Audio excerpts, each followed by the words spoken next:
Good morning, good afternoon, everybody. So sorry about last week and our technical problems. So we're going to try again this week to talk about and to watch some operas of Mozart, or an opera of Mozart. So let me go back a little bit, since it was a while ago and we got interrupted, to talk about Mozart as an opera composer, and then specifically about Don Giovanni. So remember how we had looked at, when I was in Turkey, we looked at Mozart's symphony in G minor and the sonata form and the way he wrote instrumental music. And the point that I was trying to make last week was that of all the great composers, Mozart was the only one who was equally good or supremely good in both dramatic, vocal, operatic music and in symphonic instrumental music. Most composers that you think about have a strength in one or the other. Beethoven wrote great symphonies, great string quartets. He only wrote one opera, Beethoven, and it's a good opera, but it's a small part of his output. Giuseppe Verdi, wrote only operas, and then a very few other works, like an occasional string quartet. So he put all his energy into opera. And so very often, or Richard Strauss, or Wagner, or Puccini, only opera. Somebody like Johannes Brahms never wrote an opera, but wrote great symphonies and chamber music. So very often composers have the ability mainly in one or the other. Well, Mozart, so gifted was he that he could do both equally well. And one of the things that I was trying to talk about last time, and will continue today, is how in his operas, the very sense of pacing, of contrast, of drama, of changing rhythm from slow to fast, all the way that he wrote his symphonies is very much part of his operas too. Or you could say it the other way around, that his sense of dramatic pacing in the operas informed his instrumental music.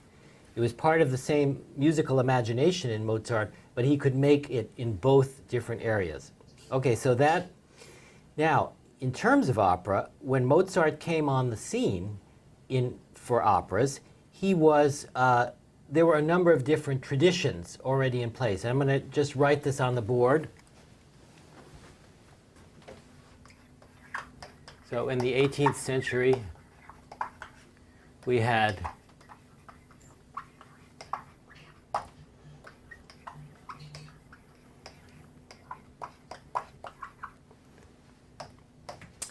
these are the two main traditions. These are Italian titles, right? Opera seria is serious opera.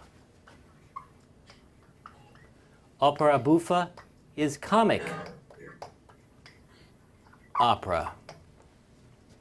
Now, this was the older tradition. You remember we had even looked at some examples from Handel.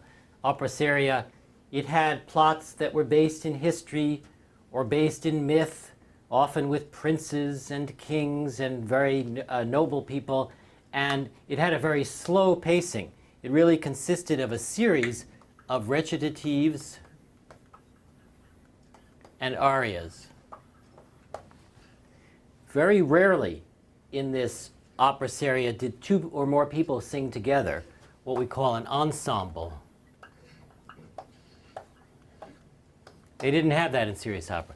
So around the middle of the 18th century, opera buffa comes into existence. And in opera buffa, the plots tended to be much lighter and move much more quickly. And when we say comic opera, that didn't mean that you laughed all the time. What it meant was that there was a range of characters from all different classes, from the lower classes to the middle class to the upper class. It was a much more heterogeneous kind of form.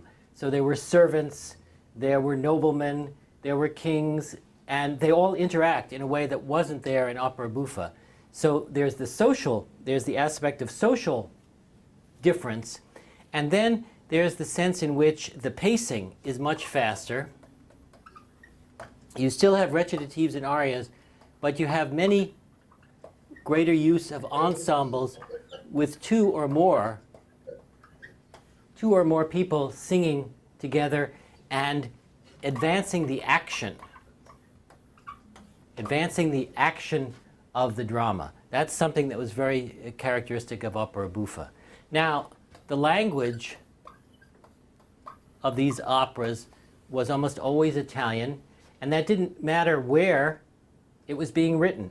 Mozart was a German composer, Austrian composer, writing in Vienna, a German city, but he still wrote his opera, both of these, in Italian.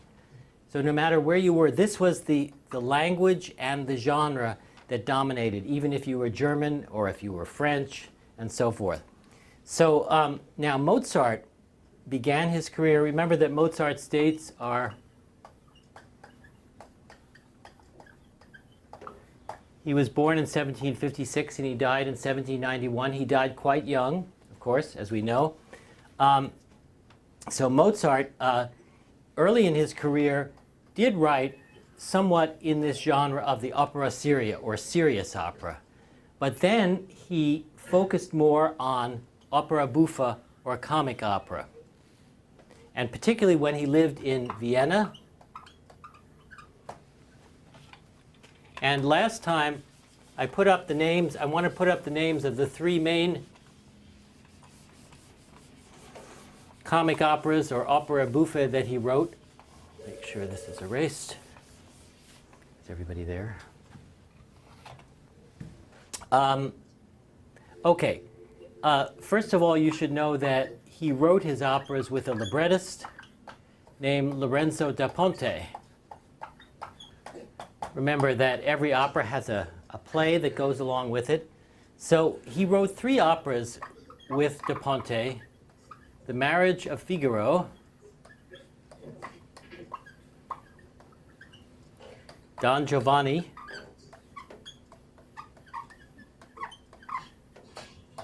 and Così fan tutte.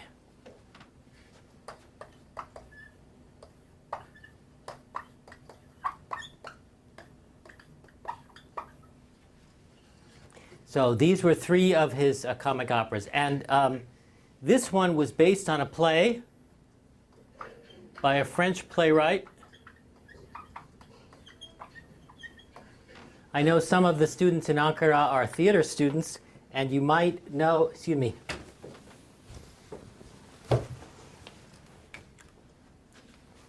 This man was a very famous French playwright in the 18th century, and he was also famous for writing plays in which were considered politically challenging, and were even censored at the time because they depicted the nobility. Remember, this was before the French Revolution.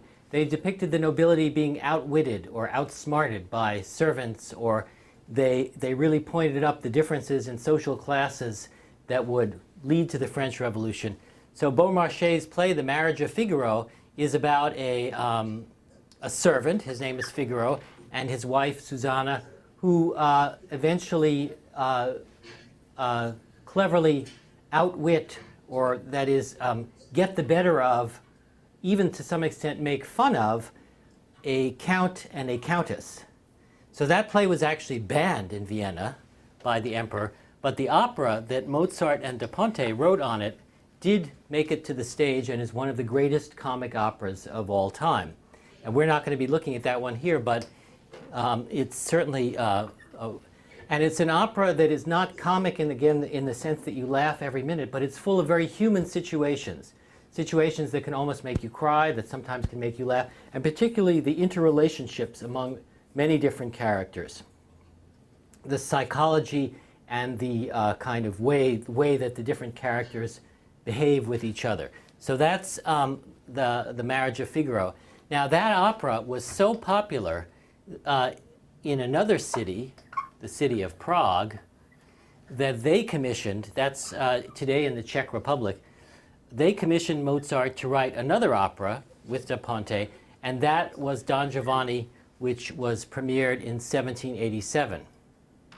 Now, to get back to Don Giovanni, this also, just like The Marriage of Figaro, the play The Marriage of Figaro would have been known, or at least familiar to, some of the people in Vienna who went to the opera, so Don Giovanni would have been known to most people who went to hear the opera.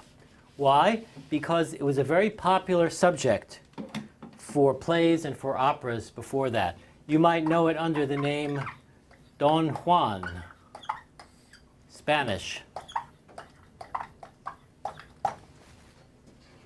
Don Juan might have been based on a real person back in the 16th century, a kind of a nobleman, this indicates nobility, who was famous for his conquests of women. He was a very, I guess, he was able to seduce many women and then abandon them and leave them. And so he had this larger-than-life figure as what they would call a libertine or a rake. And in the Don Juan story, and many people, for example, Molière wrote a play on it, the French playwright, and there were many others. So by the time Mozart and Da Ponte came to write Don Giovanni, that's the Italian title, in 1787, it was a very familiar story. It was a very familiar story.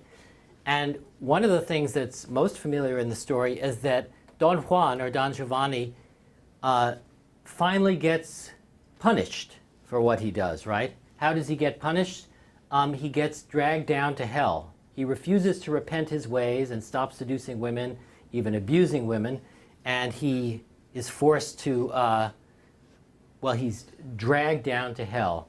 And that's how the story ends, to some extent. That's how the story ends. So those are the basic outlines of the story. So in Don Giovanni, we have this character. So as prepared by Da Ponte, we have this is the main character, of course, and he's sung by a bass baritone.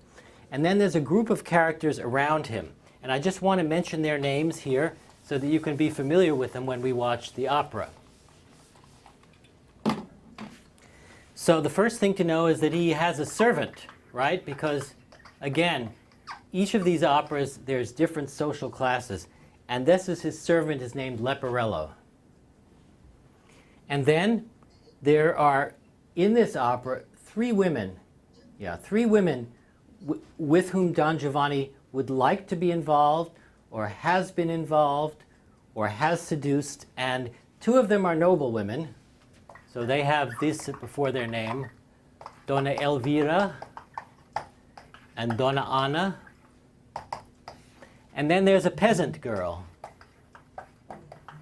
Zerlina. Now the peasant girl has somebody whom she's engaged to named Mazzetto. That doesn't bother Don Giovanni when he tries to seduce Zerlina. He's not interested in Mazzetto. So those are some of the main characters. I'll just mention one other character, even though we might not see him, another nobleman who is engaged to be married to Donna Anna, and his name is Don Ottavio. So you see, anytime it has a Don or a Donna. So those are the main characters that are involved here. But at the center is this larger-than-life figure, Don Giovanni, who tries to control the situation around him and eventually loses control of the situation. Okay, so one thing that's very special about this opera, even though it falls into the genre of opera buffa, it also has elements that are very serious indeed. And one of those things happens right at the beginning of the opera. Don Giovanni commits a murder on stage. He murders, actually there's one other character I should mention, the father of Donna Elvira, who is called the commendatore, or the commander. Don Giovanni murders the commendatore in the very first scene of the opera. Well, I'm not going to be able to get that. That sets in motion the action. So that was very unusual for a comic opera to have a murder right on stage. And a lot of the rest of the opera is concerned with Donna Anna, the daughter of the commendatore, seeking revenge for the murder of her father. And she's not sure who did it, but she thinks she knows who did it. And only at the very end does that happen. So that's a serious element. Excuse me one more second. I'll just get this. Oh, did you get it? No, I got it. I'm going to stop messing with it. All right. Okay, so that's enough about that. Now let me talk a little bit about the opening number, which is the overture. Remember how every opera begins with an overture, which is a piece of instrumental music that introduces the ideas or the themes of the opera, but without words, without characters. So it has to do it by means of music. And what Mozart does in this overture to Don Giovanni is he gives you both sides of this plot. The more serious, tragic side, if you will, and the buffa, or the happier side. And he does it by having an overture that starts slow in the minor key. Can they see that?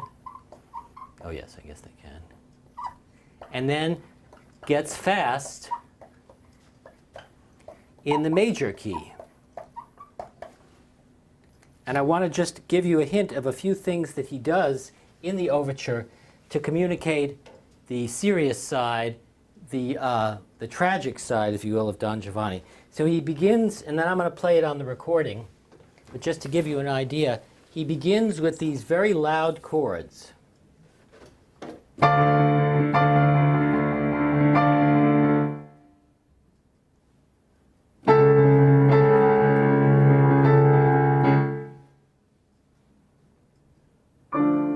And then it's very soft.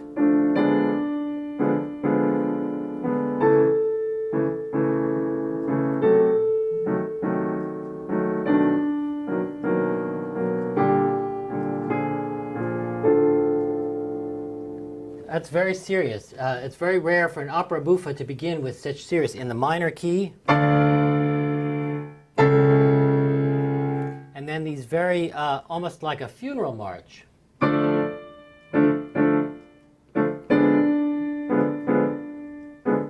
Very march-like.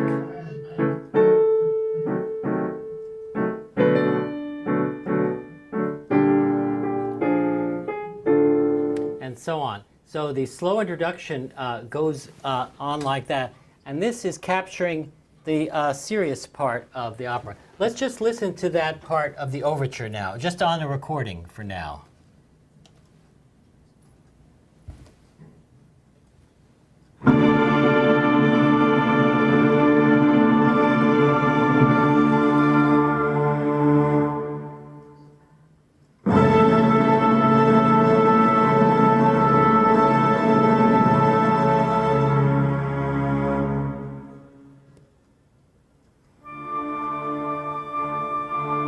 Hear that? Again, it's sort of like a funeral march.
So very, very, very serious and dramatic music.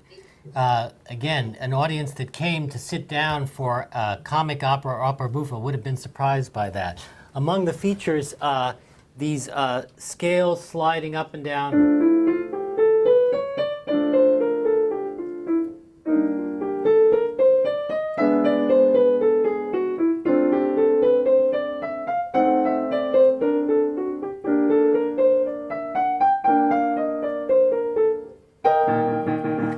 very dramatic, either very slow, or not slow, very soft and suspenseful, or these loud chords. So that's that. But then what Mozart does is he moves right away to a fast part of the overture that's in the major key. So this is giving us the comic side of the opera, and it has a very different feel.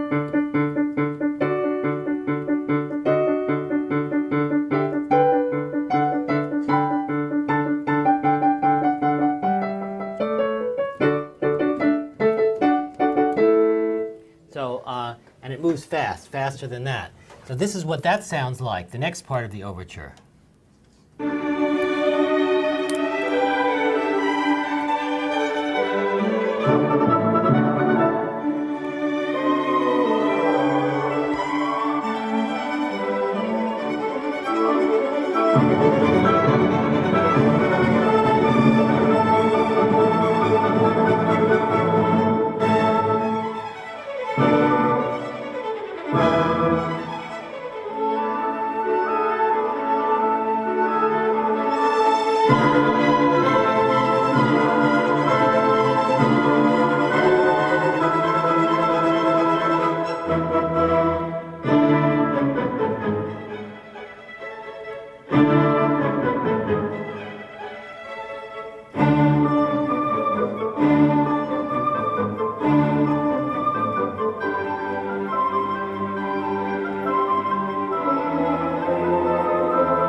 So very different feel there. Fast, lively, exciting rhythms. That's this part of the overture. So he gives you both worlds of Don Giovanni. The serious, tragic world in a way, the demonic world, because Don Giovanni is almost like his powers almost seem like supernatural over people. And then the sort of comic world that we just heard. So those are the two, and so that's why an overture is meant to give that aspect of the drama without words, without singers, just to convey it through orchestra. And Mozart's overtures often do that. So that's that. Now what I want to do is move into the first scene of the opera, which begins the action of the opera. And what happens that Mozart does is he doesn't end the overture with a clear closure, but he moves the overture right into the first scene of the opera. And in this first scene, we meet the comic servant Leporello.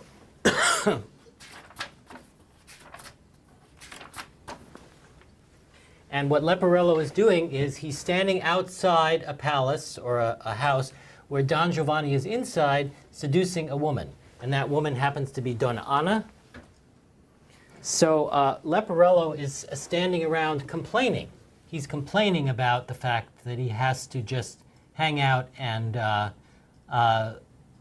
wait for Don Giovanni.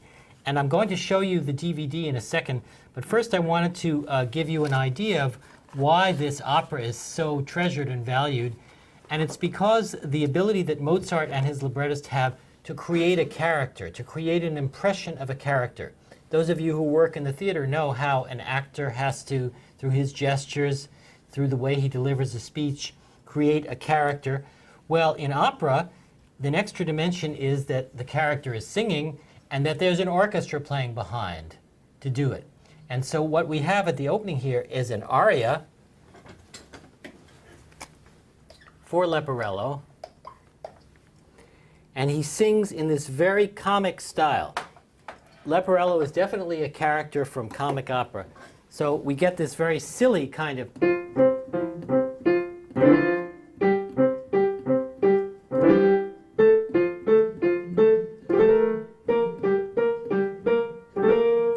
very simple, and that when Leporello sings, he sings the same melody, just going back and forth between two notes.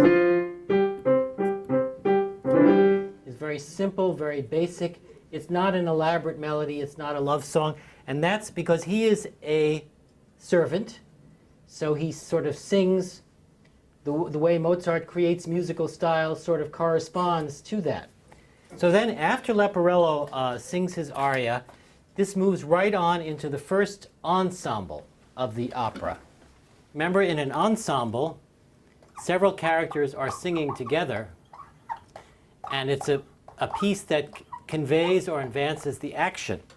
So in this ensemble, we have Don Giovanni entering, Donna Anna, Leporello is already there, and then a little ways into it, the Commendatore comes in. So there's 1, 2, 3, 4 people that are involved. And what happens is that Donna Anna comes rushing out of the house, trying to push away Don Giovanni because she wants to resist him. She doesn't want to give in to him. And he's very insistent. And he's wearing a mask because he doesn't want to be identified. So there's this physical struggle between Don Giovanni and Donna Anna over this. And what's not clear from the opera, and people have written about this for, almost 200 years now, or over 200 years, is whether or not Don Giovanni actually succeeded in seducing Donna Anna or not. This is a sort of mysterious aspect of the opera. At any rate, eventually she goes running off, and the Commendatore, who is her father, he's a military official, comes in and challenges Don Giovanni to a duel for having dishonored his daughter. And Don Giovanni says, it's probably the only, I guess the only reasonable thing he says at some point in the opera. He says, I won't fight with you, you're too old a man, you're too an old man. But the Commendatore insists, so Don Giovanni fights and they duel together, and the Commendatore is killed. Again, very shocking. And after that, there's a wonderful moment right after the Commendatore is killed where the action seems to freeze. The Commendatore is dying, and we hear 3 voices, Leporello, Don Giovanni, and the Commendatore, each one commenting on the situation. That's another feature of an ensemble in opera, is that you can't do it in theater. If 3 or 4 people spoke at once in a scene, you would never understand what they were saying.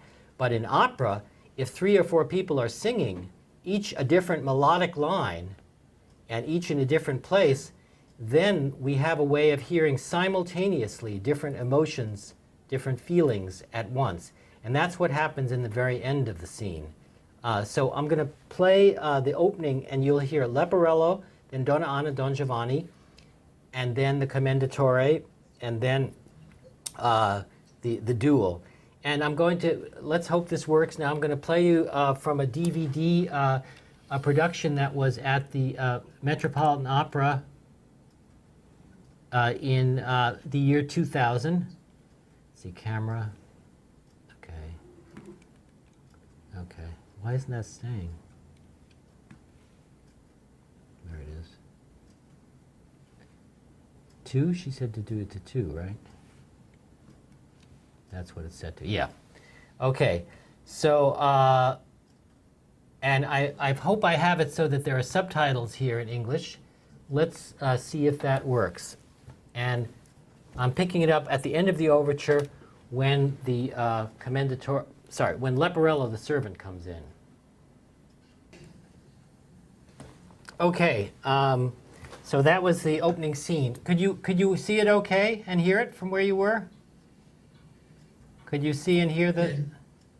Yes, we saw it. Okay.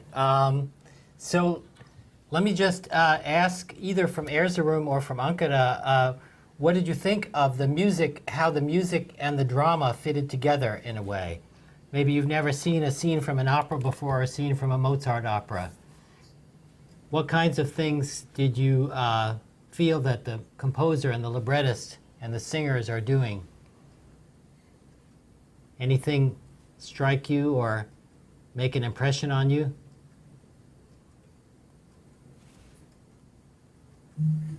The cause before the murder was clear in the scene. The cause for the murder? Before the murder. Right. What? Right. It is prepared. with the song and with their fight, and there is a, you say, I think, crescendo. Or Yes, something like yes. The murder is definitely prepared, led up to it. It's quite sudden, and it happens very early in the opera, but it is prepared by the musical climax and the fight up to it. And then perhaps you notice that at the moment the murder takes place, the whole feeling changes, the whole musical feeling changes, and instead of all the excitement and we get this. The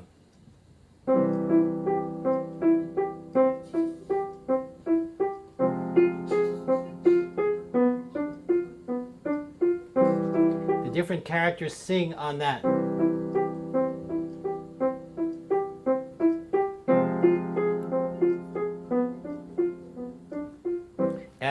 After the very loud, when the commendatore is killed, that's when he's stabbed, and then. By the way, that moment. Any of you who have ever heard a famous piano sonata by Beethoven? Beethoven was very much aware of this moment. You know, it's called the Moonlight Sonata.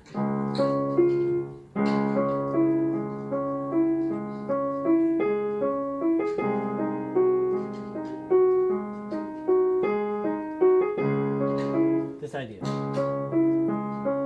Mozart has it. So Mozart is able to change the music to match the mood and drama of the situation at every moment. That's the mark of a great opera composer. Any other comments or reactions from people who've watched it so far? So just in the very first few minutes of the opera, we have a very strong impression of Don Giovanni, of Leporello, and of Donna Anna, and of the Commendatore, these four characters. I wanted to play you a little bit later in the first act one of the most famous arias in Don Giovanni, again sung by Leporello. This other character, Donna Elvira, comes in. She's looking for Don Giovanni. Donna Elvira has, he obviously had seduced Donna Elvira before the opera. And she comes in looking for him, and in a way she's trying to forgive him. She knows that he's moved on to other people, but she would like him to come back to her, and she would like him to mend his ways. And she keeps trying to persuade him to change and to improve and so forth. But the first thing she gets is a shock when Leporello explains to her how many different women Don Giovanni has seduced. And this very famous aria, very funny aria, it's sometimes called the catalog aria.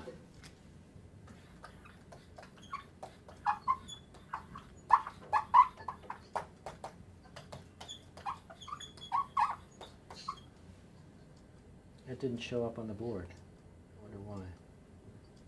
Oh, is that?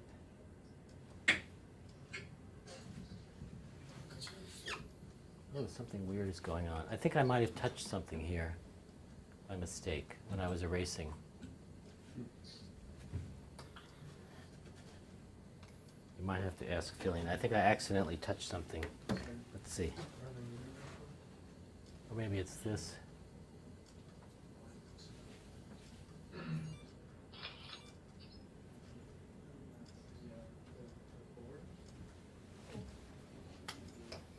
I think I accidentally touched something when I was erasing it. Okay. So now. No, it's fine. I'll fix it. Could you just erase what you just did? Mm-hmm. Please.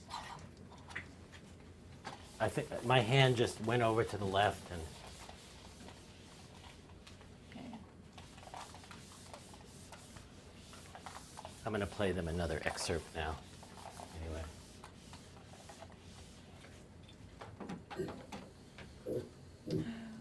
I'm frozen on the board.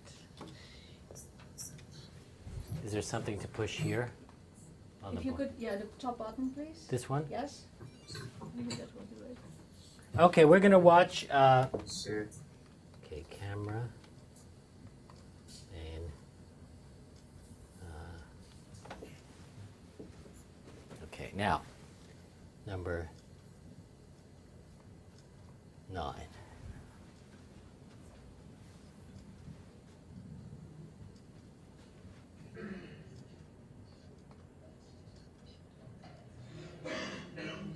Oh, it's really hard to read those. I can't really see what the tracks are. It's too bad. Can you read the numbers that are going by on the top of that little thing? Does it say? That would be it, I guess, what I want. You should be able to just hit. You should be able to just hit 9.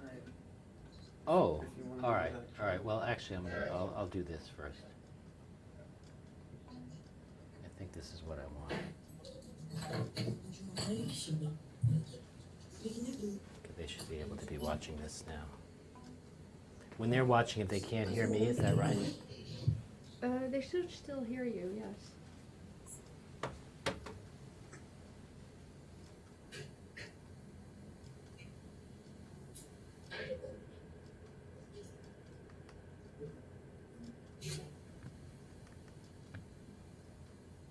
It's such a great number. Too bad I can't hear it.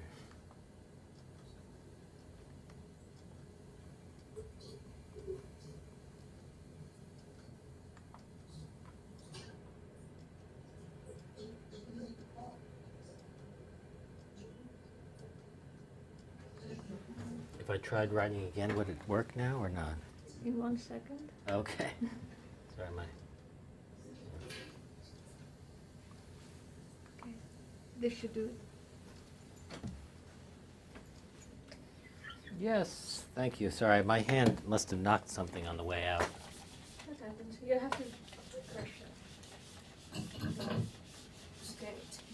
Now it's doing it again, what it did before. Sorry.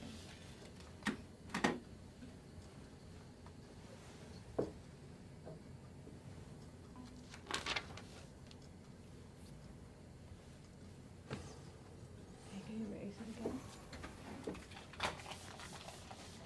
Press the top button, please. Top button. Back to the thing for you to see me, or you can see me. So I don't need to do it to. Oh, for them? Yeah. Oh, they need to see me, Yeah, right? yeah. Okay. Camera. Back to 1. Back to 1. Okay. Oops. No, wait. Okay. So, could you hear that okay? Actually, is Arda there still? Is Arda there? He's not there? No, he's not hocam. Oh, okay. That's not. I can call him. Well, that's okay. It's just I can't hear the DVD, and maybe actually it would be helpful if I could hear the DVD. But what I wanted to say was, okay, so there you got Leporello giving telling Donna Elvira what Don Giovanni is all about in that great number. Again, in the comic opera style, he's explaining the Don Giovanni's escapades and so forth. So then, a little bit later, we get a number that is discussed in the textbook that you have. It is the first real duet of the opera. Remember that so far we've seen a couple of arias. We've seen the ensemble.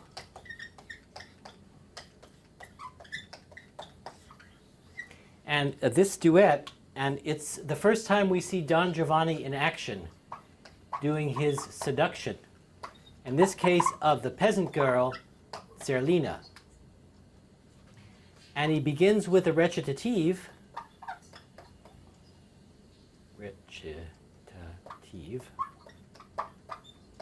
And then it goes into the duet.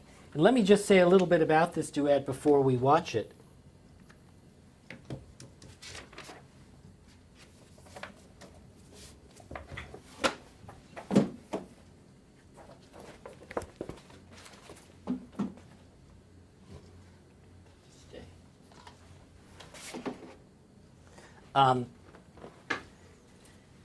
This is a perfect example of how skillful Mozart and his librettist are in conveying action and emotions. So what happens is first, Don Giovanni is trying to seduce Zerlina, the peasant girl, and the way he can do it is by singing a beautiful number, or at least in opera, one way you can do it is by singing a beautiful tune. And so he sings this tune, which is a very famous tune.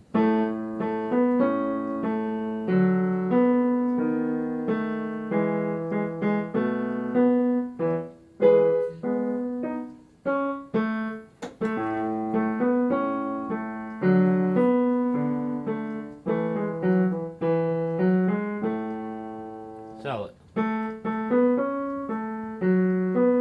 he's singing, "Give me your hand, la ci darem la mano." That's what Don Giovanni is singing to Zerlina. And he sings this phrase alone, and then she responds. You'll see this in the aria. She responds a little uncertainly, but she sings the same melody that he does. The fact that she sings the same melody that he does is already an indication that she's partly giving way, she's partly there. So remember, he's sung.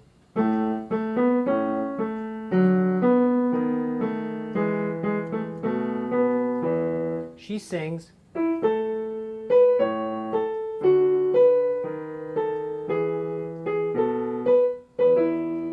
It's almost exactly the same melody, but Mozart adds a few little feminine touches, you might say. The rhythm is a little different. He adds these extra notes, sort of little coy and coquettish. So she sings.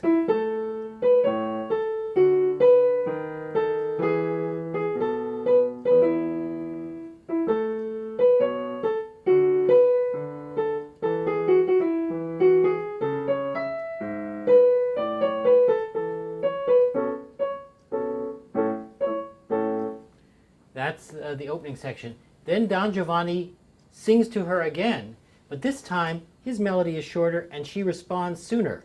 So in other words, we have the music itself is reflecting the fact that the two of them are sort of drawing closer and closer together. So he sings this. Oh, let's see.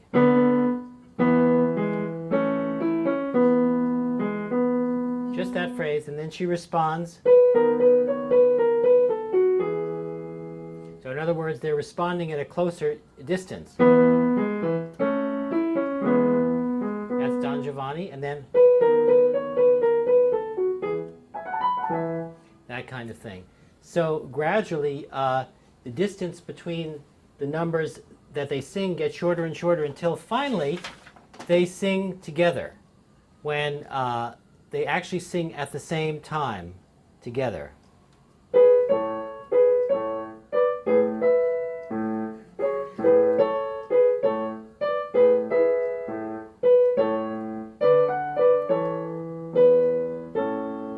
Both singing at the same time together.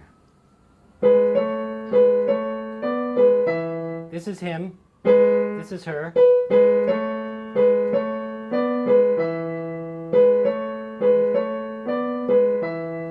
So we have an aria, a duet where the seduction, the musical seduction is sort of depicted as we hear it. Now let's see if I can find that. You think I could just press the track number to get it? Mhm. Okay, let's see. 15. We're gonna need to switch. Oh yeah. Camera.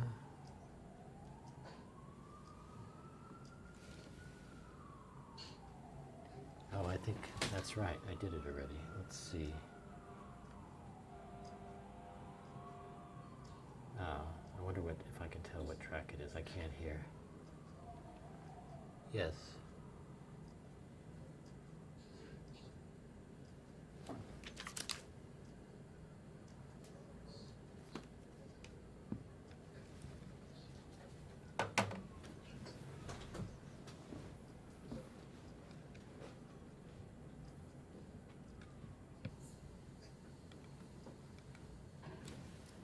So, could you hear the duet okay? I'd be curious to know what people thought about that. This became one of the most famous numbers in Don Giovanni because, again, of Mozart's ability, and Da Ponte, his librettist, to depict like a seduction, a musical seduction in progress, from initial resistance to her giving in to him, or it seems like she's going to give in to him, and then they get interrupted by Donna Elvira, who we met before.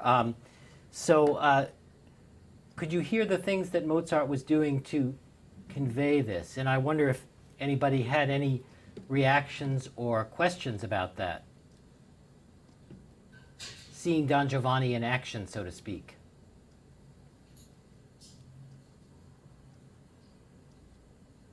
Anyone have? I have a question. Is it a qualification of opera that when music changes, the emotion changes? Is it related to opera?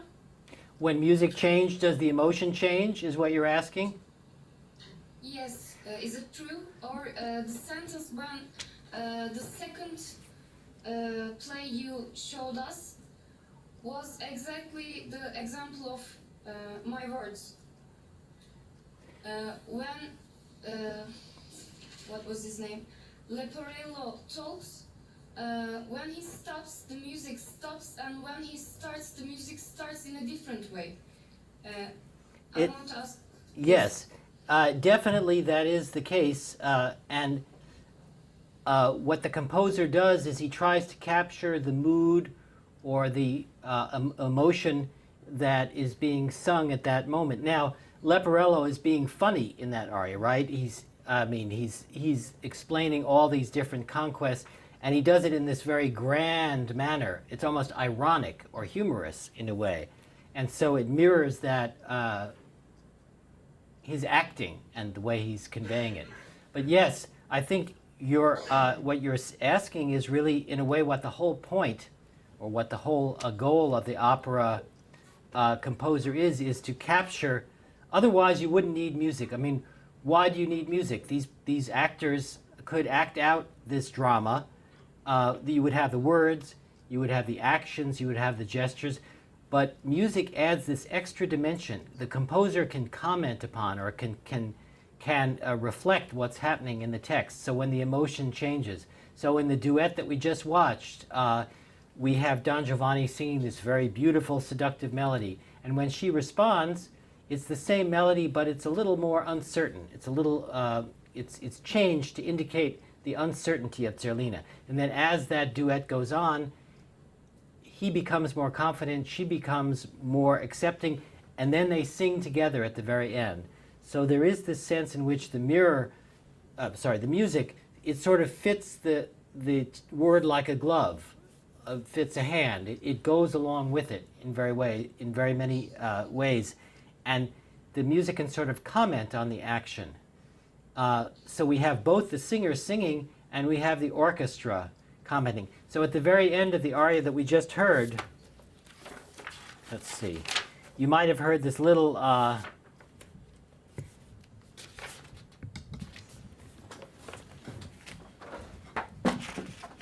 this is just the orchestra.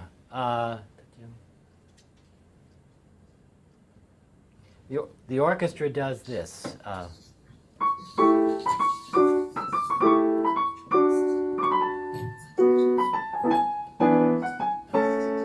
Again.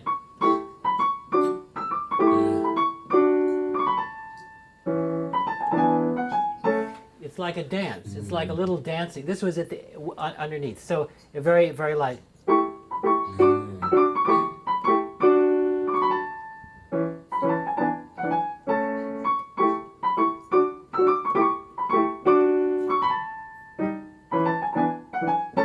And so on. So that's something that the singers don't sing, but that we hear that the orchestra does, sort of conveying the light, dance-like feeling of underneath this seduction as the two singers are singing together. So we have the orchestra, we have the singers, we have the action. In many ways, opera is a complete world unto itself, dramatic world, because it has costumes, it has sets, it has singers, sometimes it has dancers, it has a text, it has the orchestra, it has the different instruments, And all in a good opera, all those things together combine to make the dramatic effect. Any other questions about that? That was a very good question about the relationship between the music and the singer. Does anybody in Erzurum have a question? No questions? Thank you. Okay.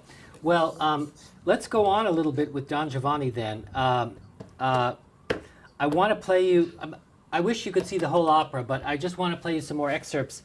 And again, the different moods. I want to talk about Donna Anna a little bit. Do you think we should take a break? Did you usually take a break in these long classes? Do you know?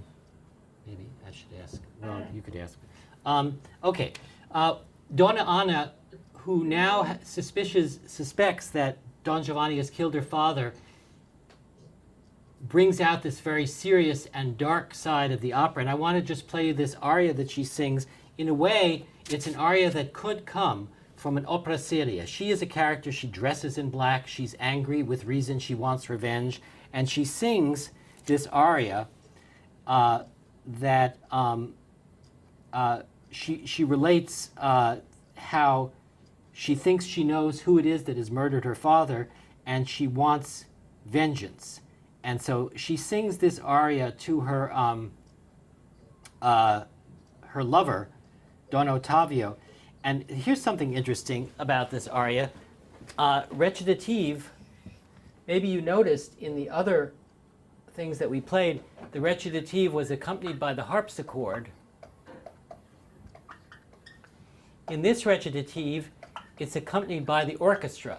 So the orchestra is able to sort of comment on and participate in this recitative that Donna Anna sings. So let's go to this aria now. It first begins with a recitative and then aria. Let's see. Okay. This is Donna Anna. No, I want to go to...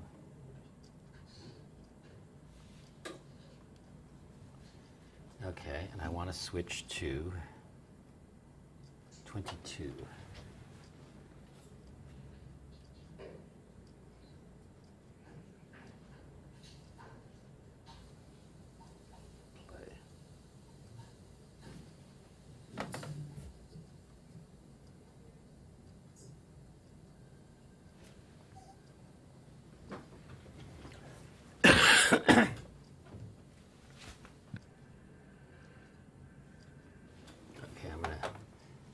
Back and give them a break now.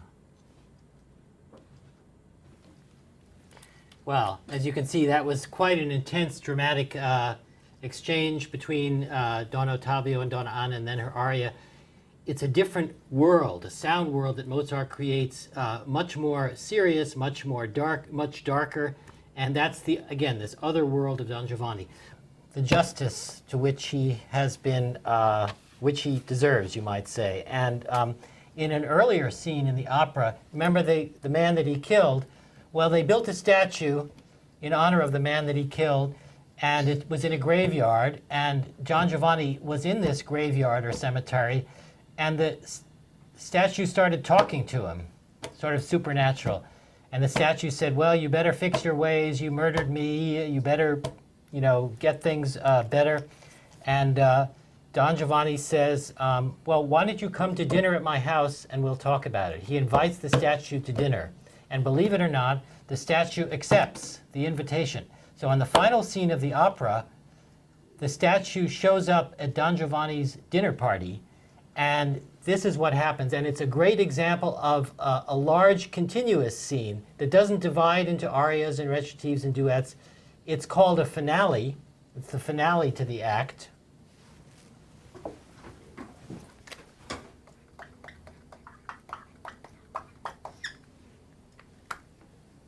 That didn't show up. So this is the finale to Act 2, and what you'll see, if we have time to watch it, is both the scene where the Commendatore confronts Don Giovanni and drags him down to hell, and then, because this is an opera buffa still, because this is a comic opera, after that ends, no opera ends no comic opera ends with some kind of tragic event. All the other characters who survive come out on stage, and each speaks to his or her own situation now that Don Giovanni is dead. So what we have is this almost like two finales after another. A serious finale where Don Giovanni gets dragged down to hell, and then a comic or buffa finale where all the other characters come out and in a very fast conclusion talk about life after Don Giovanni. So if we have time after watching it, we can talk about it a little bit.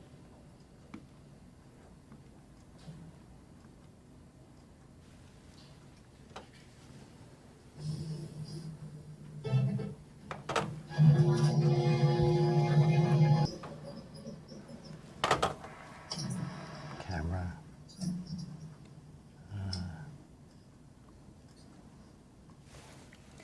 Okay, so that's the end of the opera Don Giovanni. You see that everybody else survives except Don Giovanni. And once again, just to stress the juxtaposition of the serious or the tragic and the comic or the lighthearted, you get it right there in the final scene with Don Giovanni being dragged down to hell and so forth, and then the other characters. And you see that coming out for the comic ending. But even there you see that Donna Anna, still dressed in black, she's in mourning for her father. Things are not going to be easy for her or for anybody, but so this darker side still remains there present in the opera. And so that's how Don Giovanni ends. And again, this opera has been played for hundreds of years now, and I think you can see why, because it has a little bit of everything: seriousness, love, tragedy, humor, and above all, Mozart's great music that carries it all through. So I thought we'd just have a few more minutes. Maybe if you had questions or reactions, either in Ankara or Erzurum, about this opera. Probably for many of you, it's the first time you've seen Don Giovanni.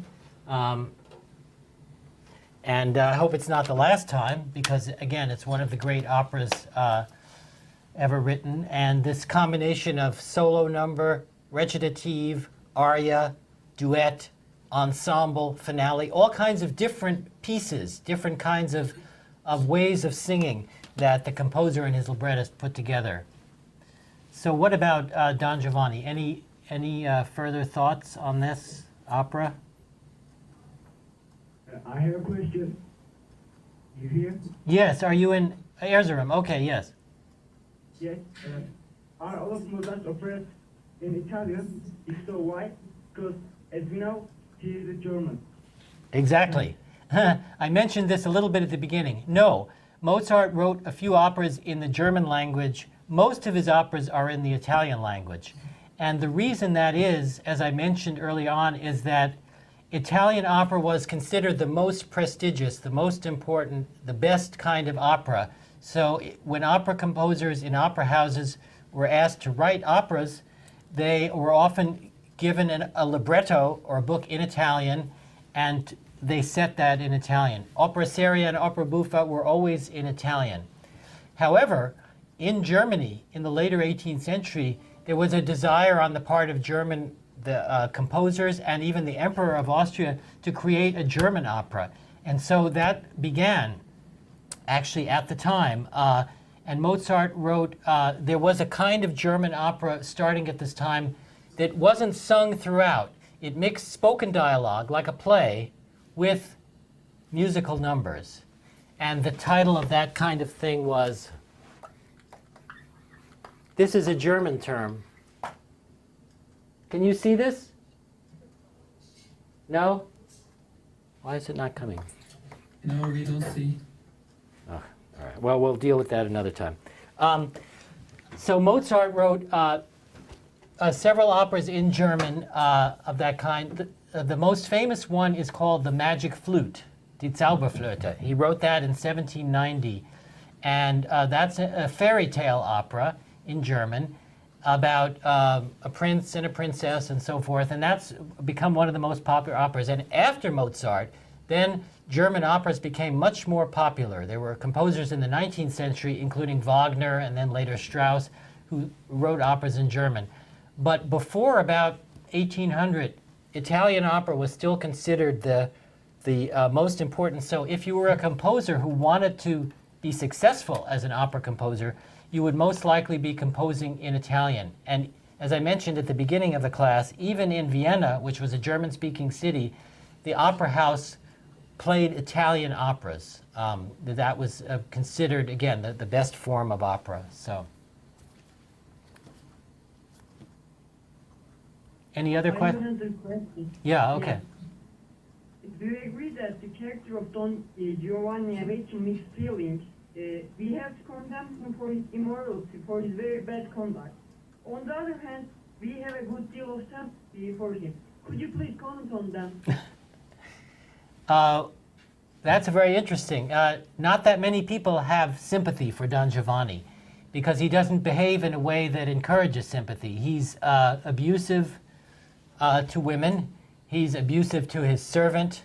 He manipulates people. He tries to control situations of people. On the other hand, it's interesting that you mentioned that. It could be that through his music, Mozart humanizes Don Giovanni a bit, and because the music that Mozart writes for Don Giovanni is very moving. It's interesting to note, though, that while almost everybody in the opera has at least one aria, Don Giovanni has only one very small aria, very significant, toward the end of the first act. The only time he really sings alone. The rest of the time he tends to sing in interaction with other characters. So it's like Mozart and Da Ponte didn't want to kind of fix him like Leporello has several arias. Donna Anna has arias, where we get to know their characters in some depth. Don Giovanni is a more slippery, if you will, figure in that way. But he's fascinating. He is a fascinating figure, in part because he's sort of larger than life. And yes, some people admire his power and his prestige. Other people are just repulsed or repelled by it. But people will keep talking about and singing and writing about Don Giovanni for many years to come. Any other questions?